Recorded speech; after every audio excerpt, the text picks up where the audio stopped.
살아계신 하나님 아버지 감사합니다.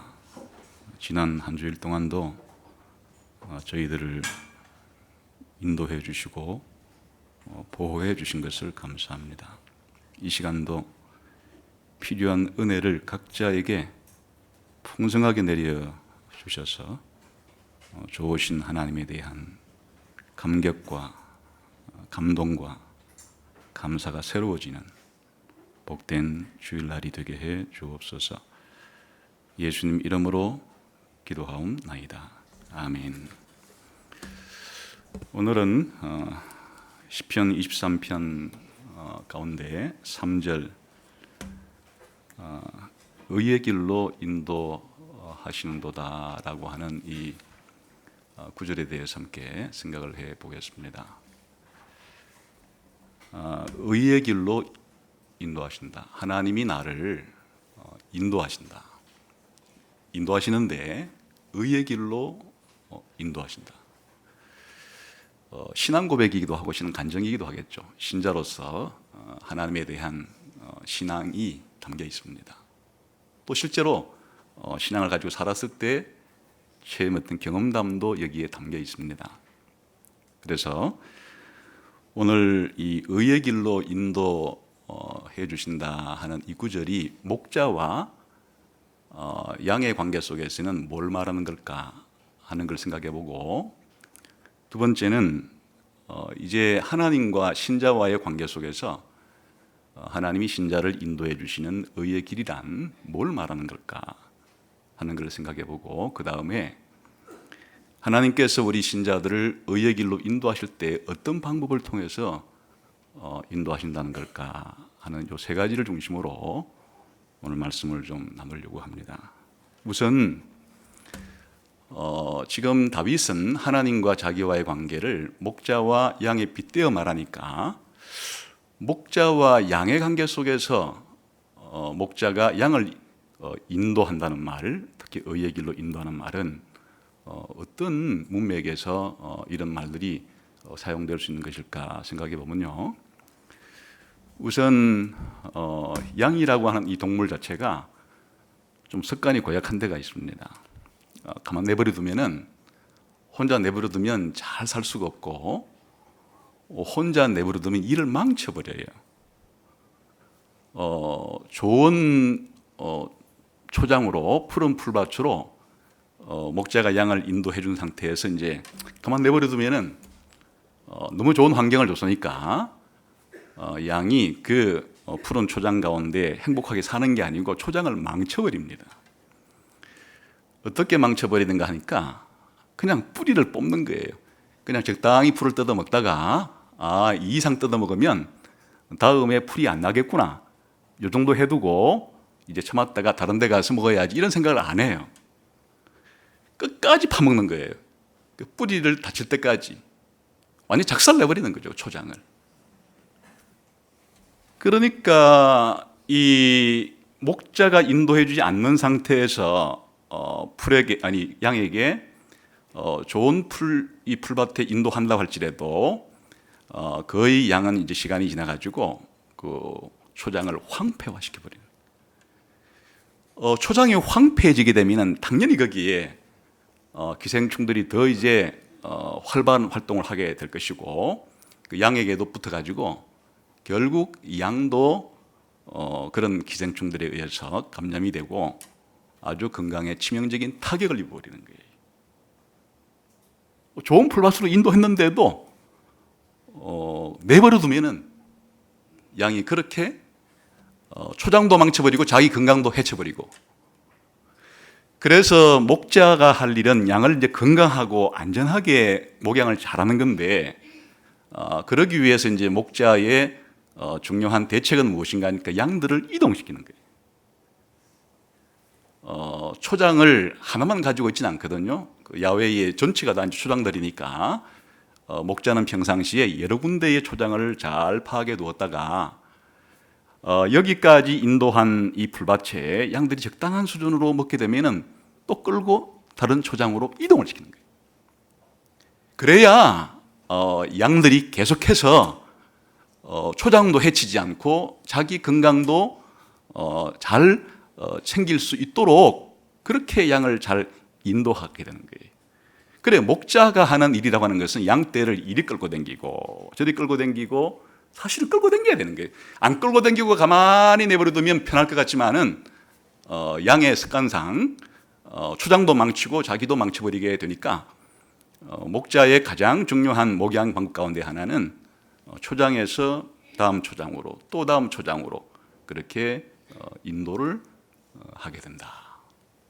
그럼 이제 그 목자와 양의 관계 속에서는 그러니까 목자의 인도를 받아서 가는 그 길은 양에게는 가장 좋은 길이에요. 양은 지금 불만이 많겠죠. 아니, 지금 잘 뜯어먹고 있는데 왜 그 동작 그만 해가지고 또 이동, 상당히 불만스럽겠죠. 아니, 지금 한참 잘 먹고 있는데 왜 이 좋은 것 놔두고 또 이제 길을 가다 보면은 초장이야 좋은 곳이겠지만 이제 초장으로 이동해 댕기는 그 길들이야 얼마나 험하겠습니까? 또 때로는 길이 그렇게 넓지도 않은 오솔길들을 통해서 가야 될 텐데 얼마나 그런 길들이 불편하겠습니까? 왜 이런 길을 나를 끌고 다니는 거야? 아마 양이 말을 할 수 있다 그러면 목자에게 비난하겠죠. 왜 그러십니까? 이거 도대체 우리 놔두지 않고 왜 이렇게 하는 겁니까? 목자는 이렇게 해야 자기가 기르는 양들이 건강하게 지속적으로 계속해서 그렇게 잘 자라고 또 건강하게 보호될 수 있는 걸 알기 때문에 사실 목자가 끌고 가는 그 길이 양에게는 제일 좋은 길이에요. 양이 그걸 동의하든 안 하든 잘 알든 모르든지 간에 목자가 양을 데리고 초장에서 다른 초장으로 계속 인도하면서 데리고 가는 그 길은 사실은 양에게 최선의 길이다. 그런 이제 목자와 양의 관계가 형성이 되겠습니다. 그렇다면 지금 이제 다윗은 하나님이 목자고 자기가 하나님의 양인데 하나님이 자기를 그렇게 인도하시는 그 길의 이름을 의의 길이라고 지금 표현하고 있어요. 뭔가 지금 의미를 생각하고 있는 거죠. 이 의의 길이란 뭘까? 우선 구약 성경을 보게 되면은 하나님이 신자들에게 데리고 가려고 하는 길의 이름이 다양하게 표현되어 있어요. 또 신자가 가야 될 그 길의 이름이 다양하게 표현되어 있어요. 같은 길인데 이름이 다양하게 표현되어 있어요. 한번 사례를 한번 볼까요? 우리 한번 잠언 2장을 가보겠습니다. 잠언 시편 다음에 잠언이 나오죠. 잠언 2장을 한번 가보겠습니다.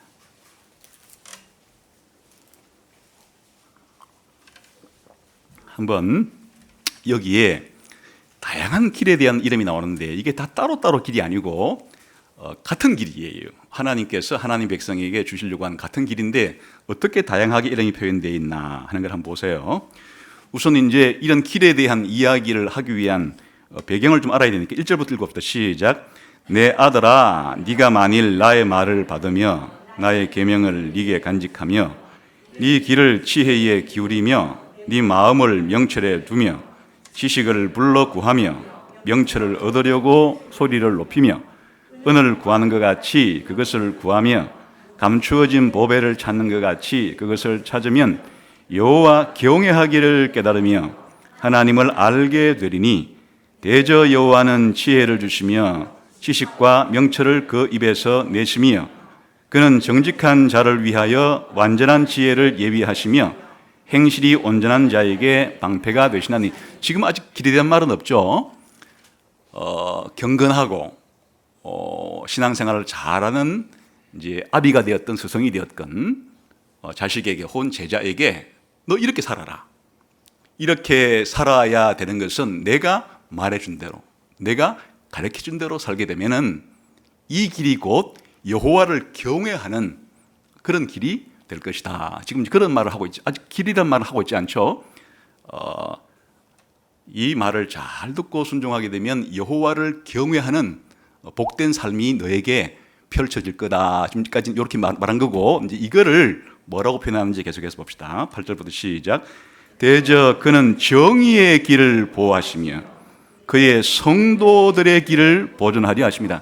사실 이렇게 여호와를 경외하고 살아가는 이런 삶을 다른 말로 표현하면 뭐라고도 표현할 수 있다는 겁니까? 정의의 길. 이게 곧 성도들이 걸어가야 될 성도들의 길이다. 이런 표현을 하고 있는 거예요. 또 계속해서 9절 시작. 그런즉 네가 공의와 정의와 정직 곧 모든 선한 길을 깨달을 것이라.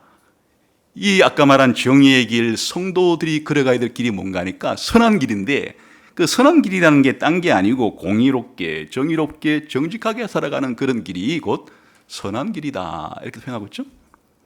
그 다음에 10절 시작.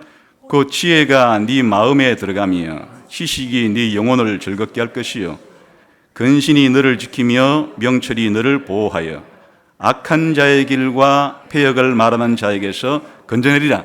이런 길은, 성도의 길은, 선한 길은, 정직한 길은 누구와는 달라요? 악한 자들이 걸어가는 길하고는 다른 길이다. 이렇게 또 악한 자의 길과는 구별된 길이다. 이렇게 또 표현하기도 하고요. 그 다음에 10절 시작.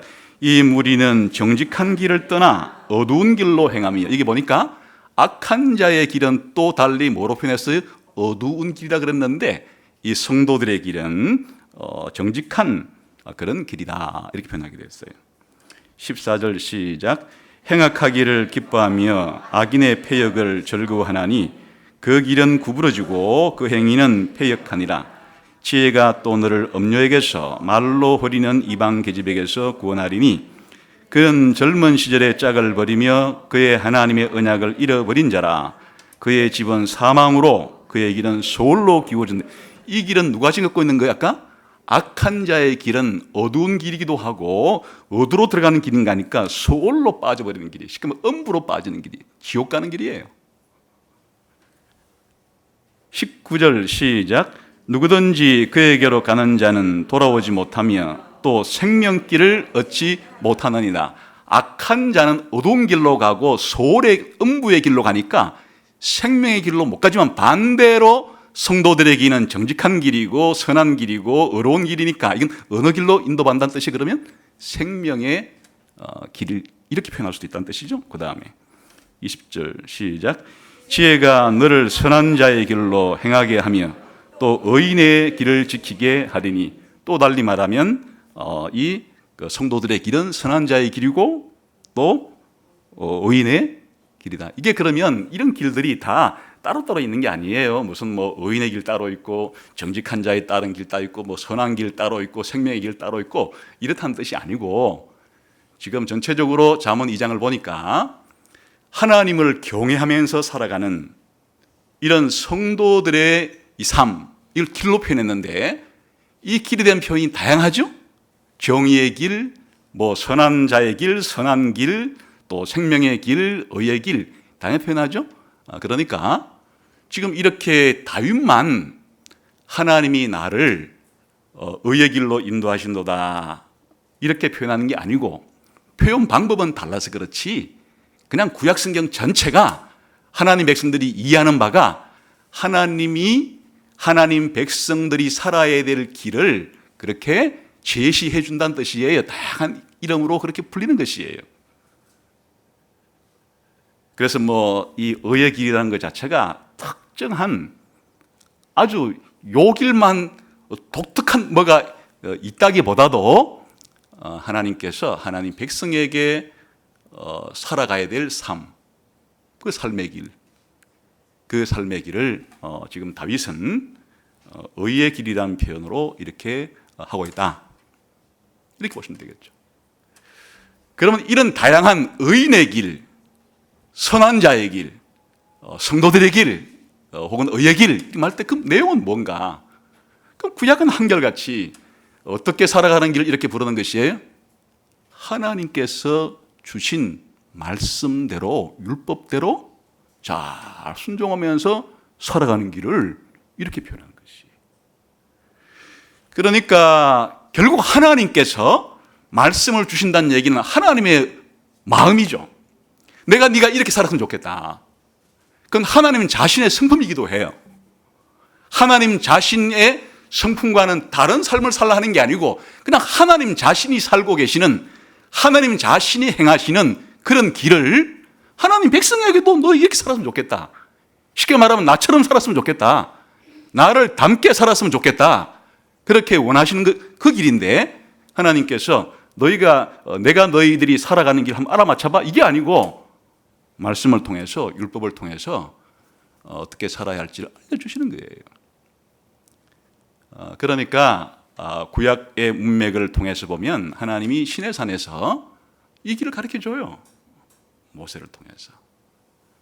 내가 너희가 살 길을 가르쳐줄 테니까 이 길대로 살아라. 이 길대로 걸어가지 않고 좌로나 우로나 치우치지 마라. 좌로나 우로나 치우친다는 얘기는 하나님이 주신 율법을 순종하는 길이 아니고 자기 마음대로 율법을 붙이기도 하고 빼기도 하면서 율법이 말하는 방식대로 살지 않고 하나님이 정해준 길이 아니고 자기가 좋은 길로 자기 마음대로 살아가는 것을 좌로나 우로나 치우친다는 편인 것이고, 좌로도 우로도 치우치지 말란 얘기는 하나님이 가르쳐준 이 길, 율법을 가르쳐준 대로, 하나님 말씀을 가르쳐준 대로 이렇게 살아라 하는 것을 이렇게 다양한 표현으로 할 수 있는 거예요. 지혜자의 길, 선한 자의 길, 의인의 길, 생명의 길, 여러 가지 표현으로 할 수 있다. 그러면 이것을 오늘 신약 시대의 용어로 바꾸면 뭐가 될까? 결국 하나님께서 우리 신자에게 살려고 하라는 길이니까 그걸 뭐라고 표현하면 좋겠어요? 신자의 길이에요. 성도의 길이에요. 살아야 될. 그게 뭔가 하면 신자답게, 성도답게 살아가는 삶을 신학적인 용어로서는 우리가 성화라고 표현할 수 있어요. 성화의 길이라고 표현할 수 있어요. 하나님께서 우리를 그렇게 하나님이 원하시는 사람이 되도록 성화의 길로 이끌어 주신다.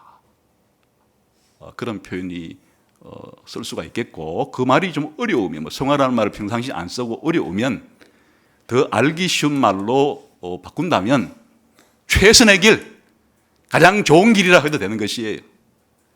하나님이 나를 가장 좋은 길로, 가장 최선의 길로 인도하신다. 이게 신자의 고백입니다. 신자들이 하나님을 믿으면서 살아가는데 하나님이 나를 그냥 나 혼자 살도록 방치해두지 않고 가장 좋은 길로 나를 인도해 주신다.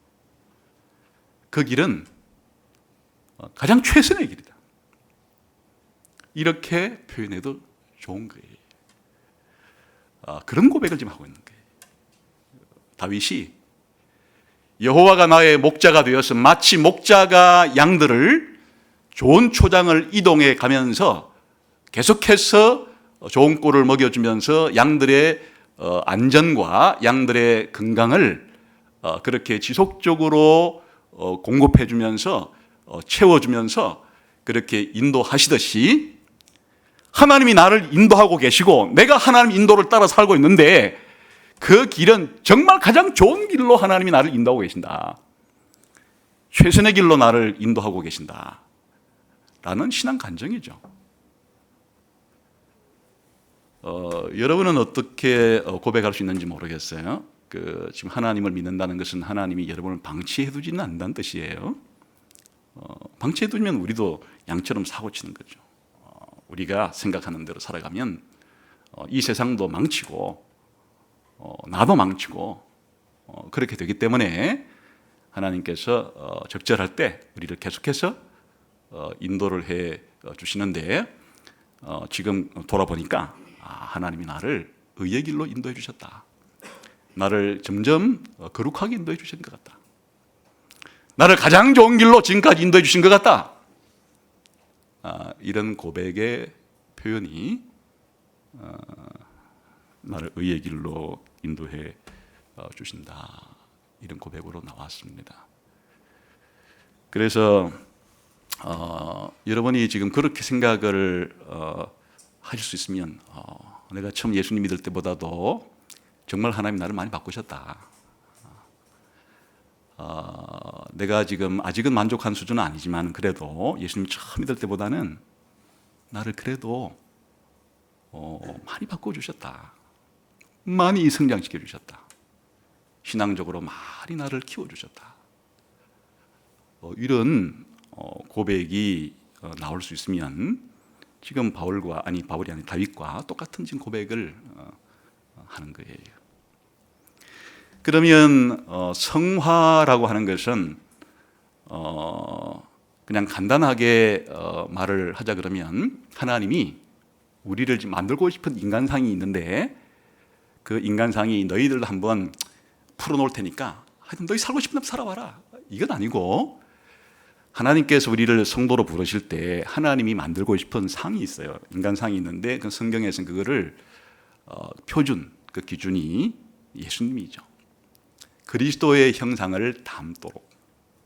어쨌거나 간에 예수님이 하나님이 생각하는 이상적인 인간의 모습이기도 하기 때문에 우리 신자들은 직업은 달라도 사는 시대도 다르고 장소는 달라도 신앙생활을 점점 5년, 10년, 20년 해가는 가운데 어쨌든 예수님의 인격의 특성이 처음 예수 믿을 때보다는 점점 더 많게끔 우리를 이끌어가서 궁극적으로야 우리가 부활의 날에 정말 영광스러운 그리스도처럼 그렇게 변화된 모습을 보겠지만은 이 땅에 있을 때라도 처음 예수 믿을 때보다는 그래도 예수님을 더 조금씩 닮게끔 그렇게 한다는 뜻이에요. 다른 말로 말하면 하나님 닮게 해주신다는 거죠. 하나님이 이 세상을 만들었는데 사람도 있고 하나님도 있고 짐승도 있는데 우리 인간의 길은 짐승의 길과는 달라야 하고 또 사단의 길과도 달라야 하고 오히려 우리를 창조하신 하나님의 형상대로 창조하신 하나님의 성품을 가급적이면 많이 반영할 수 있도록 하나님을 가급적이 많이 닮을 수 있도록 그렇게 하는 것을 쉽게 말하면 성화라고 표현하는 것이에요. 대단한 거죠.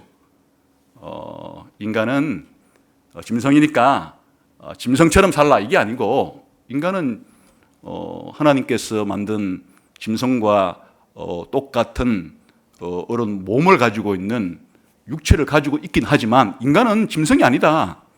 하나님의 형상으로 내가 만들었기 때문에 하나님을 듬뿍 닮도록 하나님께서 만들어놨기 때문에 우리 인간이 제대로 살게 되면 짐승을 닮는 게 아니고 우리를 창조하신 창조주의 형상을 더 많이 닮은 이런 피조물로 우리를 만드시려고 하시는 것, 그런 과정을 우리들은 그냥 총칭해서 성화라 이렇게 부르는 것입니다. 물론 이제 이런 성화라고 하는 예수님을 닮아가려고 하면 그 전에 기초가 되어야 될 게 하나님 우리를 의롭다 하시는 것도 있어야 하고 또 그 이전에 우리를 중생시키는 일도 있어야 하고 이런 일들이 기반이 되어야 이렇게 하나님의 성품을 닮아갈 수 있고 예수님을 닮아갈 수 있게 되는 것이에요. 그런데 이제 이런 성화라는 것은 그러니까 우리 인간 존재 전체가 예수님을 닮고 하나님을 닮은 것이니까 특정 부분만 닮도록 되어 있지는 않아요. 우리의 생각도 우리의 감정도 우리 의지도 하나님처럼 완전해질 수는 없겠지만은 절대적이 될 때는 불가능하지만은 그러나 하나님이 원하시는 만큼 우리의 생각이나 우리의 감정이나 우리의 의지가 하나님이 기뻐하시는 정도로 이렇게 변화되어질 수 있는 거니까 성화의 폭은 대단히 전인적이에요. 내 지식의 세계도 내가 느낀 느낌의 세계도 내가 해가는 행동의 세계도 이 전체가 다 어우러지는 거지 이 중에 한 단편적이고 부분적인 것만을 원치 않습니다. 그래서 성화는 다른 말로 말하면 전인적으로 하나님 우리를 점점 바꾸시기를 원하신다. 마음을 넓혀야 되는 거죠. 그뿐 아니라 이런 성화는 우리의 삶의 전 영역에서 이루어지는 거예요.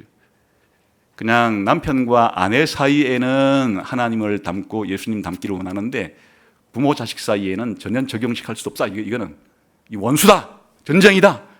이렇게 남편과 아내 사이에는 하나님 원하시는 삶을 살지만은 그냥 부모 자식 간의 관계는 이렇게 그것과는 상관없이 살겠다든지, 또 아니면 부모 자식 간의 관계도 하나님의 뜻대로 살아가지만은 딱 세상에 나가서 직장 생활을 할 때 이웃들과의 관계는 완전히 이거는 약육강식의 세계에 들어왔으니까 전쟁이다. 그런 게 아니다, 그죠? 우리가 삶의 터전이 무엇이든지 간에, 그게 가정이든 학교든 직장이든 이웃이든 간에 내가 살아가는 삶의 전체 터전 가운데서 하나님이 원하시는 삶이 있다 그러면 그 삶을 살도록 그렇게 살아간다는 뜻이지, 내가 임의적으로 영역을 한정시켜서 나는 이 영역에는 하나님 뜻대로 살겠지만은 이런 부분에서는 하나님이고 뭐고 필요 없고 내 살고 싶은 대로 살고 싶다, 그렇게 될 수가 없죠. 그 영역 자체가 우리가 이 땅에 있는 동안에 아주 쉽게 말하면 교회 생활이건 사회 생활이건 다 포괄적으로 하나님이 우리의 기대치가 있는데 그런 기대치에 맞게끔 살아가는 삶을 가리킨다는 뜻이죠. 그뿐 아니라 이게 하루아침에 되는 게 아니에요. 전생애적이에요.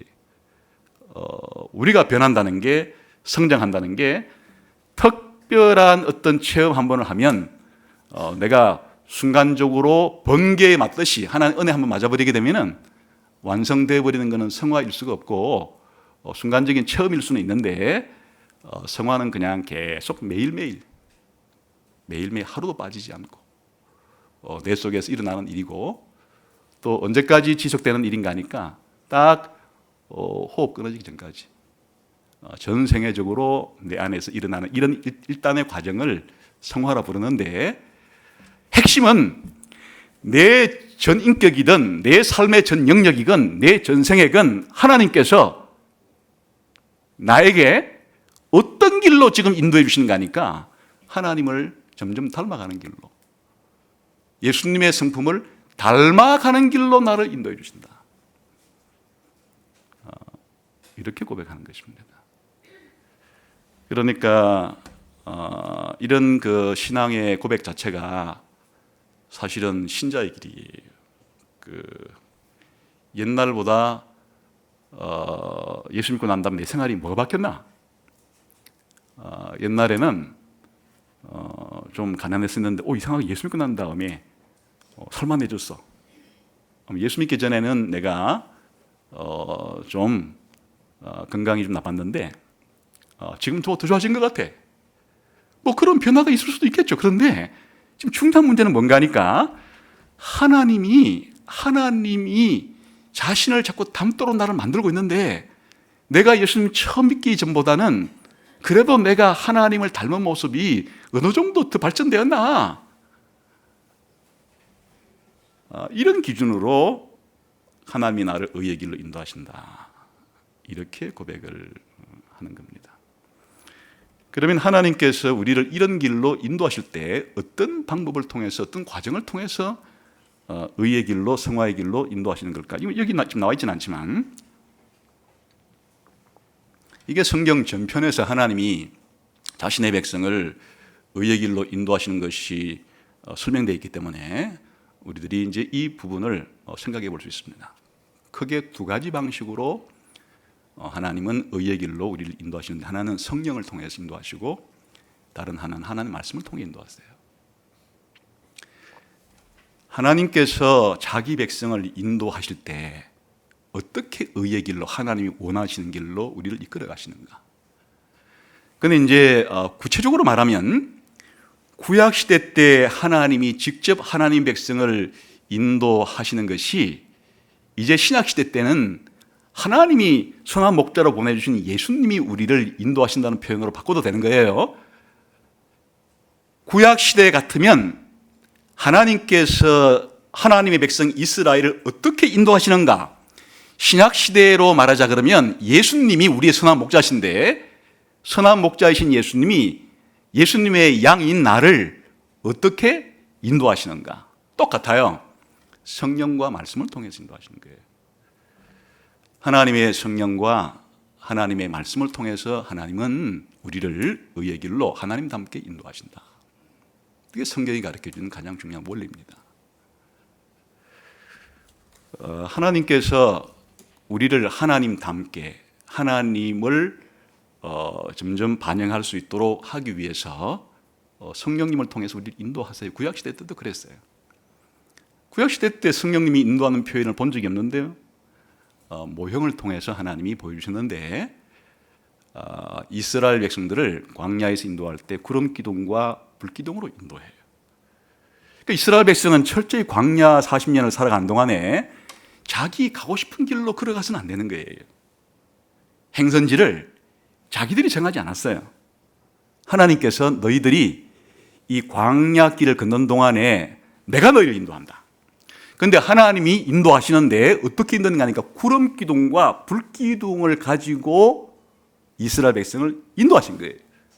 그러니까 하나님이 이스라엘 백성을 인도했다고 하는 가장 강력한 증거가 구름 기둥과 불 기둥이 뜨면 이스라엘 백성도 떠야 되는 것이고, 구름 기둥이 인도하는 대로 따라가야 되는 것이고, 구름 기둥과 불 기둥이 서면 멈춰야 되는 것이고, 그 구름 기둥과 불 기둥이 하나님을 상징하는 것인데, 바로 더 구체적으로 말하면 성령님을 상징하는 것이에요. 구약 시대 때도 하나님께서는 자신의 백성을 인도하실 때 성령을 통해서 인도하신 것이에요. 신약 시대에 오면 이 원리가 더 구체적이고 분명해지게 되죠. 그래서 예수님께서는 내가 너희를 지금까지 인도하는 목자였다마는 내가 떠나도 너희를 인도하는 것은 멈추지 않는다. 어떻게 할 것인가 하니까 내가 가면 보혜사 성령을 너희에게 보내어 주어서 예수님이 이 땅에 계실 때 제자들을 인도했던 것보다도 더 확실하게 내가 보내어 줄 보혜사 성령이 너희를 인도해 줄 거다. 이렇게 예수님이 말씀하시고 약속해 주었습니다. 요한복음 그냥 들어보세요. 14장 25절 26절을 보게 되면 예수님이 이렇게 말합니다. 내가 아직 너희와 함께 있어서 이 말을 너희에게 하였거니와 보혜사 곧 아버지께서 내 이름으로 보내실 성령 그가 너희에게 모든 것을 가르치고 내가 너희에게 말한 모든 것을 생각나게 하시리라. 지금 예수님이 제자들에게 가르쳤을 때 잘 못 알아들을 때가 많았어요. 무슨 말씀하시는지 알아들을 때도 있지만은 못 알아들을 때가 많이 있었어요. 그래 예수님께서 나중에 내가 아버지 보좌로 올라갈 것이고 성령을 내 대신 너희에게 보내어주면 그가 너희를 인도할 텐데 그가 너희를 가르쳐주고 내가 한 말을 기억나게 하리라. 무슨 뜻인가 하면 예수님이 옛날에 해주었던 말들도 깨닫지 못했던 아하 그런 말씀이시구나. 예수님이 그때 하신 말씀이 바로 그런 뜻이었구나. 예수님이 이 땅에 태어나신 목적도 십자가를 지신 목적도 부활하신 목적도 이런 뜻이었구나. 예수님이 왜 3일 만에 죽고 부활한다고 말했는지 그때는 못 알아들었었지만은 성령께서 오셔가지고 깨우쳐주고 가르쳐주고 그렇게 할 거다. 그렇게 가르쳐주고 깨우쳐 준 것들을 바탕으로 말도 하겠지만 그걸 글로 기록도 하게 해주는 것이죠. 그래 이 성경 자체가 성령님이 하나님의 백성들을 인도하시기 위해서 기록하게 하는 거예요. 그뿐 아니라 예수님께서 이렇게 말씀을 하기도 했습니다. 16장에 보게 되면 요한복음에 내가 아직도 너희에게 이를 것이 많으나 지금은 너희가 감당하지 못하리라. 그러나 진리의 성령이 오시면 그가 너희를 모든 진리 가운데로 인도하실 것이다. 그래서 성령님이 하신 일이 지금 뭡니까? 우리를 진리 가운데로 가르쳐 주시고 인도해 주시는 일. 이게 성령님이 하루 오신 일이에요. 그 진리의 핵심이 예수님이니까 예수님이 누구신지, 예수님이 무슨 일을 하셨는지, 예수님이 한 일이 나의 구원에 어떻게 도움이 되는지, 예수님을 믿고 산다는 것이 뭔지, 어떻게 사는 것이 거룩해지는 길인지 이런 것들을 성령님이 해주러 오실 거다. 다시 말하면 예수님 다시 재림하실 때까지 예수님이 우리를 인도하시는 방법은 예수님께서 파송하신 성령님이 우리를 인도해 준단 말입니다. 근데 성령님이 인도하시는 방법은 그러면 무엇인가 하니까 더 구체적으로는 성령님이 지금 표현된 예수님 말씀 가지고 진리 가지고 인도하시는 거예요. 그 다른 말로 말하면 뭘 가지고 인도해 준다는 말이에요? 성경 가지고. 하나님 말씀 가지고 우리를 인도해 주시는 겁니다. 이걸 잘 모르면 무릇 하나님의 영으로 인도함을 받는 사람은 하나님의 아들이다. 그러니까 이거를 신비하게 성령님이 아침에 일어나게 되면 얘야 오늘 날씨 좋지? 예, 성령님 굿모닝 날씨 좋습니다. 오늘 네가 갈 때 옷장에 있는 옷 가운데 오늘은 좀 줄무늬 있는 옷 입고 왔으면 난 원한다. 그러세요? 나는 오늘 줄 없는 거 입고 가려고 그랬는데 아니 성령님이 줄 무늬를 입고 가시라는데요? 그렇게 하겠습니다. 이렇게 성령님이 나에게 직접적으로 팅크베리 귀 속에서 이렇게 말해주듯이 내 속에서 속삭이듯이 그렇게 인도하시는 것이 아니고 이 성경을 기록하게 하신 분이 성령님이시고 기록된 성경의 내용을 깨닫게 해서 예수님을 더 신뢰하고 하나님을 더 신뢰하는 방식으로 성령님이 인도하시는 거지 성경과 아무런 관계없이 불쑥불쑥 내 느낌 속에 이런 식으로 길을 걸어가다가 이상하다 이 차를 타고 위험할 것 같아? 다음 차 타고 그냥 자기 마음속에 불쑥불쑥 떠오르는 그야말로 자기 속에 있는 불쑥불쑥이 우리의 감정이 불쑥불쑥 일어나는 거니까 그냥 자기 감정이 불쑥불쑥 일어나는 것을 가지고 성령님이 참 세밀하게도 인도해 주시네 이렇게 큰 착각을 하는 거예요. 당연히 살아계신 성령님이시니까 우리 감정을 강하게 움직일 때도 있겠죠. 근데 그렇게 움직인다 할지라도 우리가 가는 의의 길은 하나님이 가르쳐준 말씀의 길을 깨달아서 그 길로 가게끔 우리를 감정을 불러일으켜 주시는 거지 하나님 말씀도 모르지만은 하여튼 내 성령님의 인도니까 그렇게 내가 따라간다 이런 식 인도하지 않아요. 구약시대 때 하나님께서 좌로나 우로나 치우치지 말라 그랬을 때 딴 말이 아니고 내가 가르쳐준 이 말씀 바깥에서 이거를 모르는 상태로 마음대로 자기 마음대로 그렇게 살아가거나 또 말씀을 들었어도 자기 마음에 안 맞다고 해가지고 그냥 변개시켜버리고 자기 원하는 대로 이게 좌로나 우로나 그 길이 정해져 있는 것이에요. 성령이 우리를 인도할 때 아무 길도 없는 길을 개척해서 막 끌고 가시는 게 아니고 지금 성경에서 우리들에게 이미 하라고 가르쳐준 내용들을 인도해 줘.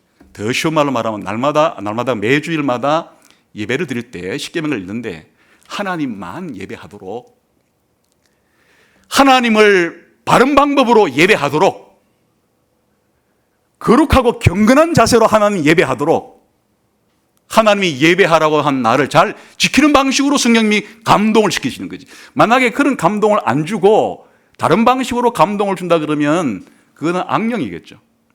부모를 공경하는 방식으로 자신보다도 더 어떤 직책에 있어서 권위를 가진 사람에게 순종하는 방식으로 아니면 자기와 동등한 사람도 존중하는 방식으로 아니면 자기보다도 학업자라고 할 수 있는 사람도 존중하는 방식으로 그렇게 살아가도록 감동을 주시는 거고 다른 사람의 생명을 존중하게끔 하나님이 정해주신 부부 사이의 관계를 넘어서서 함부로 성을 사용하지 않도록 우리로 하여금 거짓말하지 않게끔 욕심 부리지 않게끔 이렇게 성령님이 인도하신다는 뜻이지 이미 하나님께서 우리가 걸어가야 할 길을 다 말해 놓았는데 이런 길과 다른 방식으로 순간순간 우리를 인도해 주신다.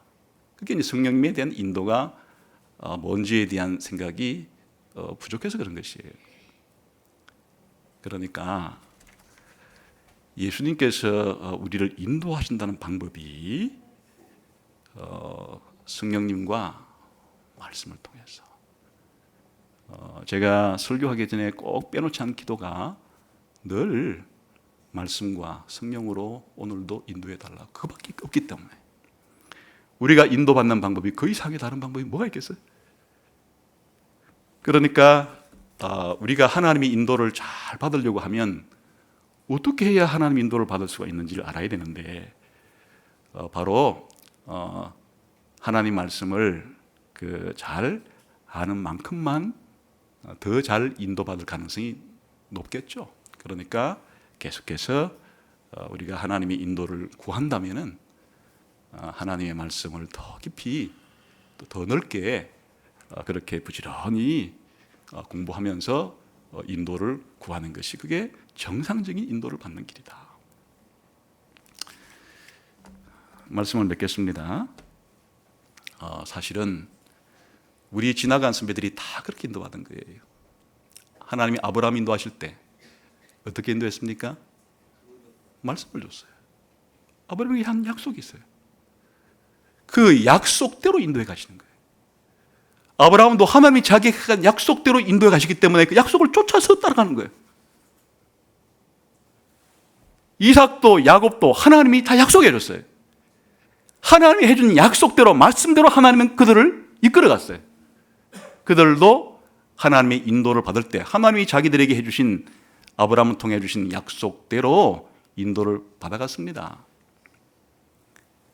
물론 요셉에게는 꿈이라는 형식을 통해서 하나님께서 그렇게 어떻게 인도하겠다는 것을 가르쳐 주시고 또 그렇게 이끌어 가기도 했죠. 모세와 여호수아, 하나님이 어떻게 인도했습니까? 모세에게 네 마음대로 살고 네 마음대로 이끌어라가 아니라 이렇게 내 백성을 이끌어라. 그리고 여호수아에게는 이제 하나님 모세에게 율법을 줬기 때문에 내가 모세에게 준 이 율법을 네 입에서 떠나지 말게 하고, 내가 모세 통해서 가르쳐준 이 말씀을 네가 부지런히 그렇게 지키고 순종하면은 너의 길이 형통할 것이다. 그게 내가 너를 인도하는 방법이다. 그러나 만일 네가 좌로나 우로나 치우쳐서 내 말을 순종하지 않고 네 마음대로 살면은 내 인도를 받지 못할 것이고, 그리고 아주 험악한 세월을 보내게 될 거다. 그러니까 여리고성을 치고 아이성을 치고 하는 과정 가운데 하나님의 인도함을 받았을 때, 순종했을 때와 순종하지 아니했을 때 하나님이 어떻게 하시는가에 대한 생생한 사례를 주셨죠. 이 시편을 기록한 다윗도 하나님이 자기를 어떻게 인도하셨는가, 시편의 가장 중요한 1편에 있는 것처럼 복 있는 사람은, 신자들은 여호와의 율법을 즐거워하여 주야로 묵상하는 방식으로. 그래서 이렇게 고백할 수 있는 게, 주의 말씀이 내 발의 등이고 내 길의 빛입니다. 하나님의 말씀이, 주의 율례가, 주의 규례가, 주의 말씀이, 주의 계명이 바로 내 삶을 이끌어주고 비추어주는 빛과 같은 것입니다. 물론 성령께서 그렇게 한다는 것을 다윗도 알고 있었죠. 그러니까 자신이 하나님 말씀대로 때로 살지 못했을 때 하나님 앞에 깊이 이제 회개하게 된 거고, 주님의 성령이 내게서 거두어지지 않도록 그렇게 간구한 것을 보면은 다윗도 하나님께서 성령을 통해서, 하나님 말씀을 통해서 자기 인생을 인도하심을 아는 거고, 그리고 이 말년에 여호와가 나의 목자가 되어서 이렇게 의의 길로 인도하셨습니다. 이렇게 고백할 수가 있게 된 거죠. 베드로, 요한, 바울 마찬가지. 예수님께서 베드로와 요한과 바울을 인도한 방법이 다른 게 아니라 성령과 말씀을 통해서. 그 이후에 2000년의 교회 역사 가운데 우리 신앙 선배들이 어떻게 인도를 받았는가? 역시 성령과 하나님 말씀으로 인도를 받으신 것이에요. 오늘 저와 여러분들도 우리가 이 땅에 살아가는 동안에 영원한 천국에 이 땅에 도래할 때까지 어떻게 하나님은 예수님을 통해서 인도하시는가? 성령과 말씀을 통해서 의의 길로 인도해 주십니다. 결과적으로 이렇게 고백할 수 있으면 좋겠어요. 사실은 매 순간순간 우리들은 현재 내게 일어나는 이 일이 내게 최선인가에 대한 것은 확신할 수 없을 때가 너무 많아요. 우리의 지식과 지혜가 한계가 있기 때문에 지금 내게 발생한 이 일이 정말 하나님이 나에게 최선의 길일까? 이런 생각을 할 때가 많죠. 그런데 이제 좀 시간이 지나 보면 우리 신자들은 모두 이런 고백을 하게 돼요. 그때 그 당시에 내게 좀 힘든 시기를 겪었을 때 하나님의 인도가 참 이상하다. 왜 나를 이렇게 인도하실까? 왜 나에게 이런 과정을 허락해 주실까? 이해가 안 되어서 견디기 힘들고 그랬는데 이제 한 5년이 지나고 10년이 지나고 지금 시점에서 과거의 일을 돌아볼 때 하나님이 최선의 길로 그 당시에 나를 그렇게 인도해 주신 거구나. 짧은 인생길도 그렇게 고백을 할 수 있습니다. 저도 어릴 때부터 돌아보면 왜 하나님이 우리 부모님을 통해서 보내셨는지, 사실 우리 부모님이 이 전 세계의 역사와 현재 보게 되면은 제가 생각하는 이상형은 아니에요. 우리 아빠와 엄마가 들으면 섭섭하실지 모르겠지만은 제가 생각할 때 가장 이상적인 아빠와 엄마는 사실 뭐 그런 형은 아닐 수 있지만은 그러나 이제 지금 고백할 수 있어요. 하나님이 최선으로 나에게 현재 우리 아빠와 엄마, 우리 아버지와 어머니를 나의 부모님으로 이렇게 삼아주신 것이 나에게는 최선이었다고 고백할 수 있어요. 정말 그렇게 고백할 수 있습니다. 가정생활할 때 아내와 자식들이 생겼을 때 제가 생각하는 이상적인 아내와 이상적인 자식이라고 볼 수 없어요. 이 세상에 사람들이 얼마나 많은데 더 이상적인 아내와 더 이상적인 딸들도 생각할 수 있겠지만은 그런데 지금 이제 고백이 돼요. 지금은 하나님이 지금 주신 아내와 이 자녀들이 나에게 최선의 아내와 최선의 자식이었다는 것을 서스럼없이 고백할 수 있어요. 제가 생각하는 기대치에 맞아서가 아니에요. 하나님이 이렇게 부모님을 붙여주시고 이렇게 아내와 자식들을 저에게 한 가족으로 묶어주심으로써 그래도 나에게 인도하신 과정이 참 선하시구나. 그리고 정말 내 생각 이상의 최선으로 나에게 인도해 주셨구나.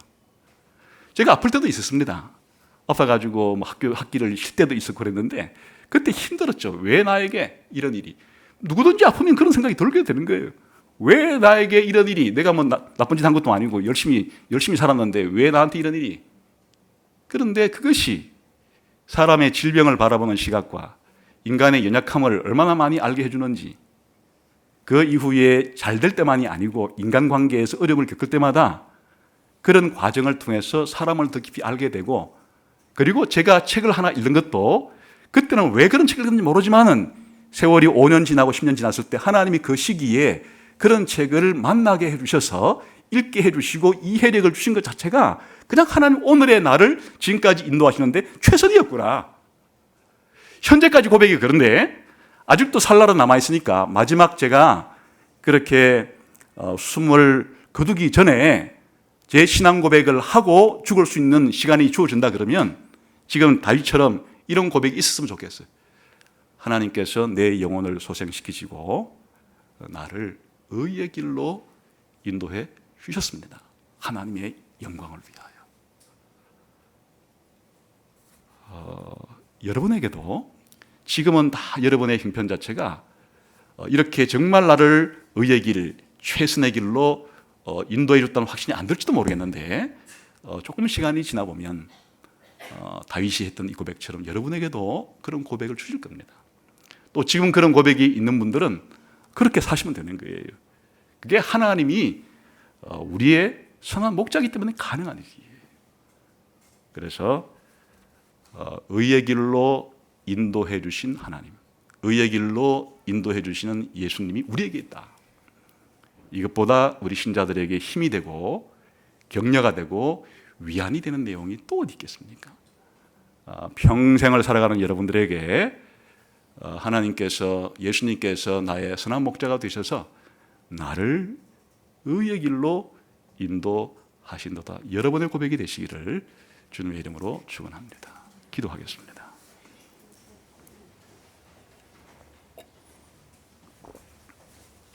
하나님 아버지, 우리를 내버려 두시면은 우리가 생각하는 바도 그렇고 우리가 행동하는 바도 그렇고 누군가에게 피해가 될 수밖에 없고 우리 자신에게도 도움이 안 되는 일들이 많지만 하나님께서 깨우쳐 주시고 또 일깨워 주시고 잘못된 길을 걸을 때 또다시 의의 길로 인도해 주셔서 바른 길로, 옳은 길로, 신자의 길로, 최선의 길로 자꾸만 걸어갈 수 있도록 역사해 주시는 것을 감사합니다. 이 자리에 있는 우리 모든 성도들이 예수님의 선하심이 우리에게 역사해서 최선의 길로, 가장 안전한 길로, 가장 좋은 길로, 거룩한 길로 인도해 주시는 것에 대한 고백과 간정이 넘치게 해 주옵소서.